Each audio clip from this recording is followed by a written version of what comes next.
Magandang gabi sa inyo lahat mga tol. Nandito ngayon tayo sa Sofitel Hotel. At ayan, kasama ko ngayon si ang tropa natin sa Green Beret, Macau Airsoft na si Cañete, Sir Cañete. Yan, kasama natin ngayon para tignan ang lugar ng event.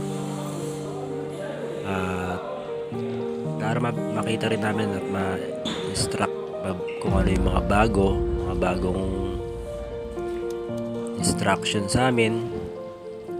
At syempre hindi pa natin nakikita personal kung saan talaga ang lalakaran namin nasa color, then kung ano yung sistema regarding dun sa mga flag, dahil nag-practice nga kami sa labas. So ngayon ko lang rin siya makikita as a personal yung area. So ayan, nakikita ko ngayon medyo makitid siya ang dadaanan namin, kaya hindi pwedeng i-execute yung pinapractice namin. Then sa flag maraming pagbabago, pero kayang i-execute yan, customize na lang siguro. During the event na hindi pa kami tinatawag, may rehearsal naman yan, mapapractice pa rin naman namin yan.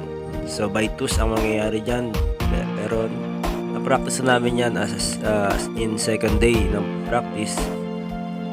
Kaya hindi na mababago yung tropa, hindi na maninibago ang tropa, dahil alam na nila yung gagawin nila. So ayan, medyo syempre palapit ang event, palapit rin ang kaba, syempre first time, then mga nadadagdagan na instruction, at saka kulang na tao. Kaya pa rin naman, may mga nakukuha ng parang ng tao.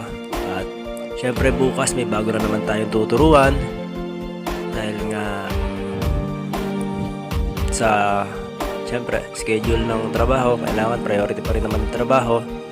Although nakakommit, pero syempre hindi natin masasabi yung emergency regarding sa trabaho. Syempre trabaho muna. Bali nakapag-commit ka, pero syempre priority mo talaga ang trabaho. So ayan, at finalize ng mga flag kung saan nakalagay. Then bukas yung mga bagong tuturuan na naman ako. So see you guys.